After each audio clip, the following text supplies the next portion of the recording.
नमस्कार दोस्तों, जिस तरह जीवन एक सत्य है, ठीक प्रत्येक व्यक्ति को ये भी भली भांति पता है कि मृत्यु भी एक ऐसा सत्य है जिसे कोई जितना मर्जी झुठला दे, परंतु इसे बदला नहीं जा सकता। कहने का अर्थ है कि जिसने इस पृथ्वी पर जन्म लिया है उसे एक न एक दिन अपने प्राणों की आहुति देनी पड़ती है।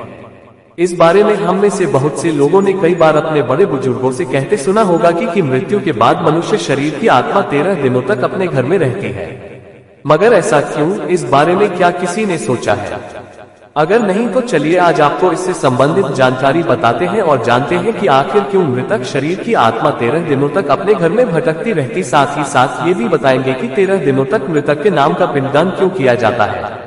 बता दें कि गरुड़ पुराण में इस बारे में विस्तार से बताया गया है।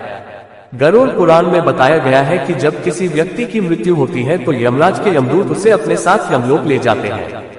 यहाँ उसके अच्छे और बुरे कर्मों का हिसाब होता है और फिर 24 घंटे के अंदर यमदूत उस प्राणी की आत्मा को वापस घर छोड़ जाते हैं।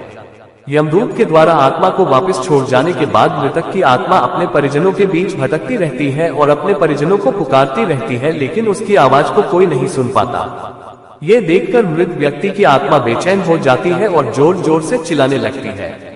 इसके बाद आत्मा अपने शरीर के अंदर प्रवेश करने की कोशिश करती है, लेकिन यमदूत के पास बंदिश होने के कारण वह मृत शरीर में प्रवेश नहीं कर पाती। इसके अलावा गरुड़ पुराण की माने तो जब यमदूत आत्मा को उसके परिजनों के पास छोड़ जाती है तो उस समय उस आत्मा में इतना बल नहीं होता कि वो यमलोक की यात्रा तय कर पाए। गरुड़ पुराण के अनुसार किसी भी मनुष्य के मृत्यु के बाद जो 10 दिनों तक किया जाता है उससे मृतक आत्मा के विभिन्न अंगों की रचना होती है, और जो 11वें और 12वें दिन पिंडदान किया जाता है उससे मृतक आत्मा रूपी शरीर का मांस और त्वचा का निर्माण होता है, और जब 13वें दिन 13वीं की जाती है तो उस दिन मृतक के नाम का पिंडदान किया जाता है। उसी से ही वो यमलोक तक की यात्रा तय करते हैं, अर्थात मृत्यु के बाद मृतक के नाम का जो पिंडदान किया जाता है उसी से ही आत्मा को मृत लोक से यमलोक तक यात्रा करने का बल मिलता है। इसलिए ही गरुड़ पुराण में बताया गया है जब किसी मनुष्य की मृत्यु हो जाती है तो उसकी आत्मा 13 दिनों तक अपने परिजनों के पास घर में भटकती रहती है और उसके बाद आत्मा मृत लोक से यमलोक की ओर निकल पड़ती है, जिसे पूरा करने के लिए उसे 12 महीने यानी कि 1 साल का वक्त लगता है। इतना ही नहीं, मान्यता के अनुसार 13 दिनों तक मृतक के नाम का किया गया पिंडदान उसके 1 वर्ष के भोजन के समान होता है।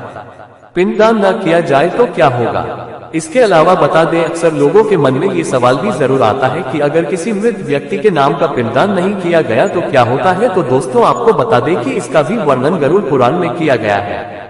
जी हाँ, जिस मृतक व्यक्ति का पिंडदान नहीं किया जाता, यमदूत उसे 13वें दिन जबरदस्ती घसीटे हुए यमलोक की ओर ले जाते हैं और मृतक व्यक्ति की आत्मा को इस दौरान काफी कष्ट उठाना पड़ता है। इसलिए हिंदू धर्म में मनुष्य की मृत्यु के बाद 13 दिनों तक पिंडदान करना आवश्यक माना गया है। इसके अलावा आपको बता दें कि 13वें दिन परिजनों के द्वारा मृतक व्यक्ति के नाम का जो भोज करवाया जाता है, अगर वह कर्ज लेकर किया जाए तो मृत व्यक्ति की आत्मा को शांति नहीं मिलती। इतना ही नहीं, गरुड़ पुराण में ये भी बताया गया कि जो व्यक्ति जीवित रहते हुए अच्छे कर्म करता है, मृत्यु के बाद उसकी आत्मा को यात्रा के दौरान यमदूत कोई कष्ट नहीं देते, और जो व्यक्ति बुरे कर्म करते हैं उसकी आत्मा को यमदूत यात्रा के दौरान कई यातनाएं देता है और आत्मा को कई कष्ट भोगने पड़ते हैं।